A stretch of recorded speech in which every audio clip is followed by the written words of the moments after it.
Bonjour à tous, on se retrouve encore. Là, on est toujours sur le projet de Monsieur Massoma, donc le projet d'élevage, tout ce qui est à levain, pour les closeries modernes ici à Bonjongo. C'est bien ça? Voilà, je vais vous suivre. Bonjour.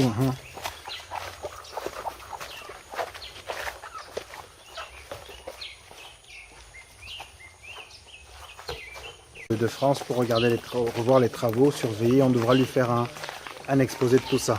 Vous êtes de la diaspora, vous le savez, nous accompagnons dans tout ce qui est études, implémentation de projets et suivi. Et aujourd'hui, c'est concrètement ce que nous allons faire avec notre client pour voir comment les travaux ont avancé jusqu'ici. Voilà. Allez, ne quittez pas, on va se reprendre tout de suite. Bien, donc vous allez pouvoir observer comment les choses ont déjà été construites depuis la base. Zéro, il n'y avait rien. Et là, on a déjà des bâtiments comme ça. Ouais. Plus ou moins ça qu'on a comme type de bâtiment. Vous pouvez voir, c'est provisoire. Ok. C'est à quoi ça ressemble. On va continuer. Vous pouvez voir. Voilà, donc pour vous tous qui voulez lancer des projets similaires, vous savez que vous pouvez nous contacter pour qu'on puisse vous accompagner concrètement dans tout ce qui est études et implémentation. Je le répète, pour la diaspora, le monde de l'élevage est un monde qui paye, le monde de l'agri-business est un monde qui paye, mais il faut avoir une vision, il faut comprendre les choses et surtout comprendre que c'est un gros investissement. Notre client a eu cette vision et ce courage en fait de continuer jusqu'ici. Donc c'est pas évident, mais ça demande beaucoup d'études, beaucoup d'expertise, mais surtout beaucoup de sérieux de la part des ouvriers et de management des personnes. Bonjour. Voilà. Vous pouvez voir comment ça se passe. Ouais. Vous pouvez voir en fait à quoi ça ressemble. Donc on va traverser pour voir.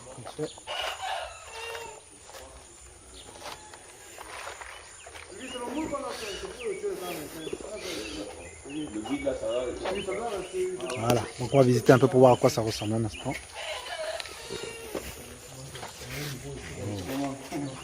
Voilà.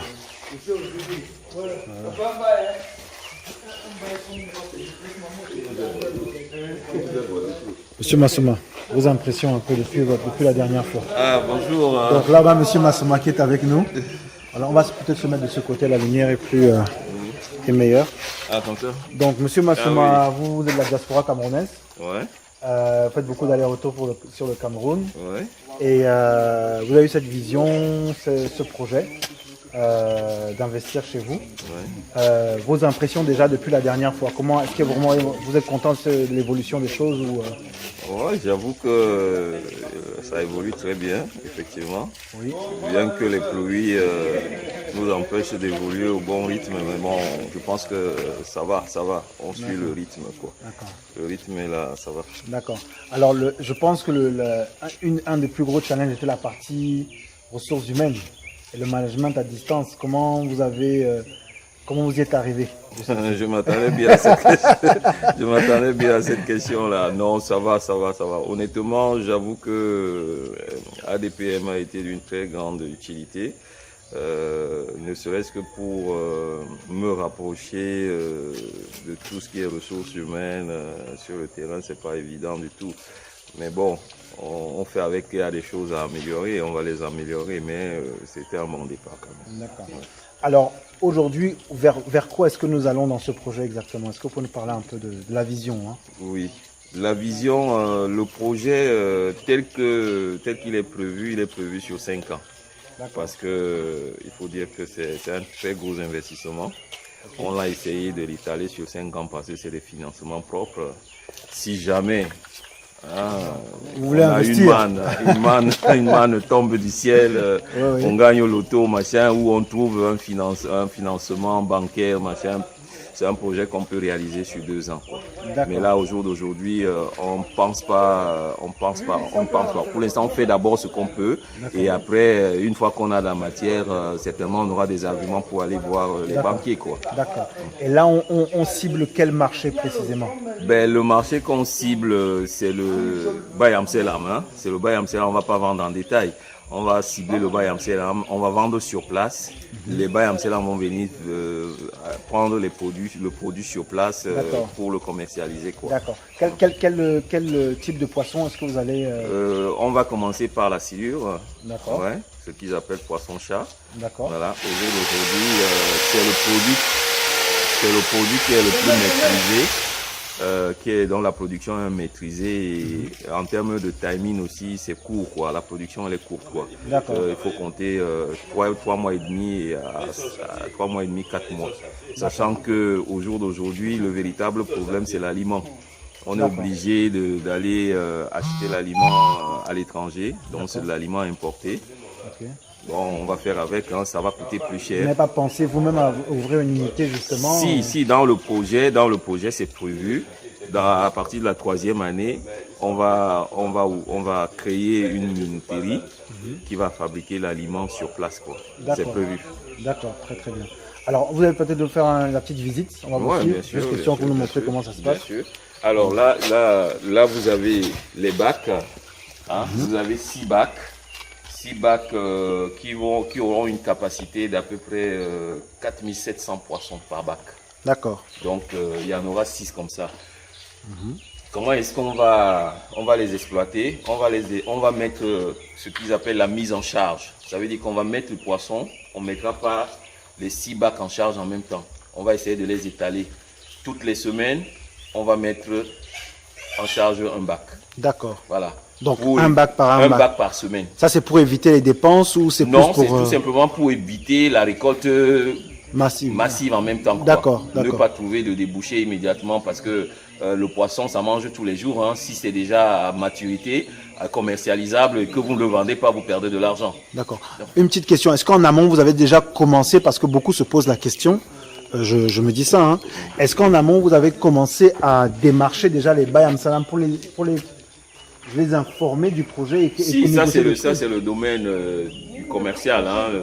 Les commerciaux ont déjà commencé à faire cette démarche-là. Je pense que bon, on a 3 mois parce que la première récolte, on compte la faire mi-décembre. D'accord. Mi-décembre.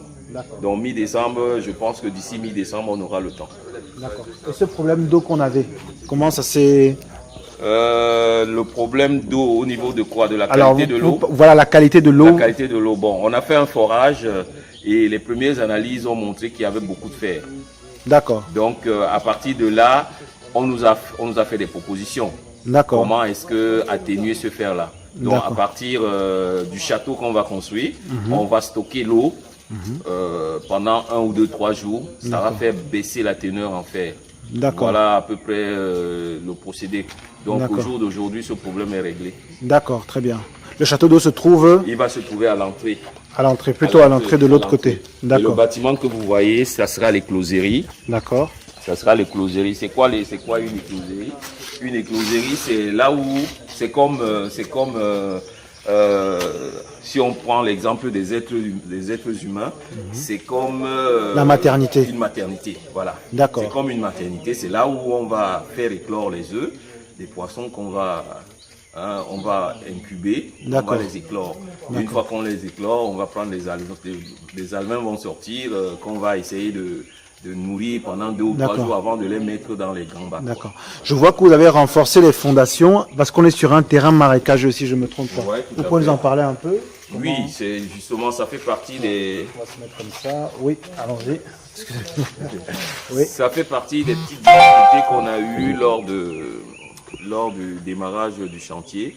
Effectivement, on savait que le terrain était marécageux, mais pas autant. Ajouter à cela la saison des pluies. Donc ça n'a pas été évident. À partir de 20 cm, on était déjà dans un puits d'eau, quoi. Voilà, donc ça fait qu'il fallait utiliser des motopompes. Je vais montrer un peu pour qu'ils voient comment ça...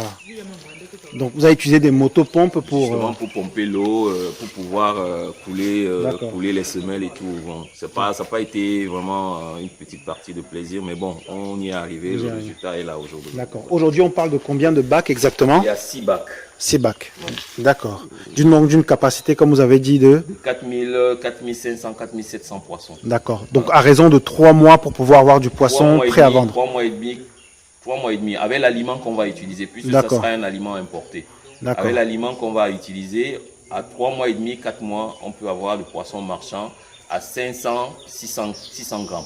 D'accord. Voilà, le poisson va avoir 500 à 600 grammes. D'accord. Vous avez prévu une chambre froide pour les poissons Non, au cas où? non, au jour d'aujourd'hui, vu la demande, c'est quelque chose qui est envisagé dans le projet. D'accord. Dans le projet global, il y aura une chambre froide, bien sûr.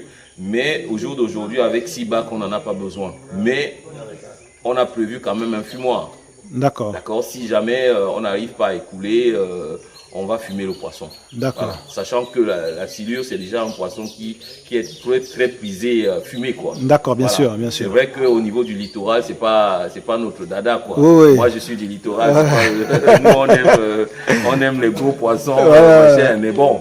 Dans Mais le centre. on fait ça, oui, mais on fait ça plus avec tout ce qui est pistache. Bien sûr. Avec comment ils Les mets appellent de pistache. chez les bassas, comment on appelle ça encore ça a un nom là. Avec ce qu'on met avec c'est une sauce noire là. Bongo chobi. Bongo chobi, voilà. Bongo chobi. Ok. Donc c'est un poisson qui peut vraiment très D'accord. bien plaire pour ceux qui font le bongo chobi, quoi. D'accord. Et donc là, je vois des poteaux, ces barrières, donc c'est plus pour la Oui. sécurité. Voilà, et il va falloir que le secteur soit bien sécurisé parce qu'il y a quand même Des risques. serpents, il y a des prédateurs, quoi. Des prédateurs, il y a des animaux qui peuvent venir se servir. Donc pour éviter ça, on va mettre une barrière et puis il y a aussi l'être humain. Hein, Oui, qui on ne peut sait venir jamais, aussi. Voilà, effectivement. donc c'est pour ça qu'on va clôturer, quoi. D'accord, d'accord. Ok, donc les choses avancent bien. Les prochaines étapes, est-ce que vous pouvez nous en parler un peu plus? Qu'est-ce qui a été... Qu'est-ce qui a été prévu normalement une fois qu'on a mis les premiers bacs, donc les 6 premiers bacs là en charge, la prochaine étape, ça sera les closeries. D'accord. Voilà, les closeries qui représentent quand même 50% du chiffre d'affaires. C'est plus rentable que les bacs. Alors, et vous pensez que vous allez uniquement vous servir de les closeries pour les bacs ou vous allez aussi revendre quand même les alevins? Non, les deux, on va faire Ah. les deux. C'est déjà d'abord pour business. vendre. C'est d'abord pour vendre. D'accord. Oui, c'est d'abord pour vendre. Mais c'est plus intéressant de vendre que de... Bon, Que de- maintenant, nous, on aura notre quote-part qu'on va utiliser pour nos bacs. D'accord. Mais le reste de la production, ça sera pour vendre aux pisciculteurs. D'accord. Voilà. Ok, on vous remercie, on va continuer tout à l'heure. D'accord, Quand les merci. ingénieurs vont venir, Merci. on aura la possibilité d'assister tous ensemble. On ne va pas donner tous les détails techniques, parce que ça reste confidentiel, mais au moins vous pouvez voir comment les séances de travail se passent avec le client, le promoteur du projet, pour que lui puisse mieux s'imprégner de la vision du travail qui a été fait et que derrière, forcément, il a des questions à poser pour la suite. Voilà, on vous remercie. Merci, monsieur. Voilà.